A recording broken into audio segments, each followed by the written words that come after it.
सेवानिवृत्त अधिकाऱ्यासह 2 व्यावसायिकांची फसवणूक आहे।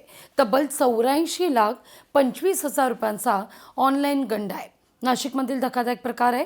शेअर मार्केटमध्ये गुंतवणुकीचा आमिष दाखवून फसवणूक करण्यात आलेली आहे। नाशिकच्या सायबर पोलीस ठाण्यात गुन्हा दाखल आहे।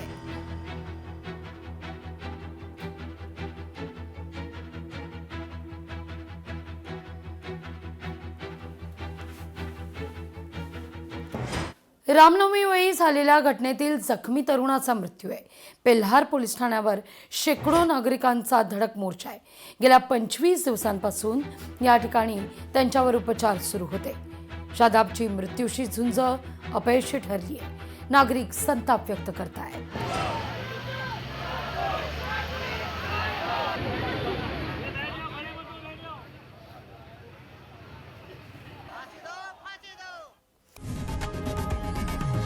लोकशाही मराठी ऐका, पहा, जागरूक रहा।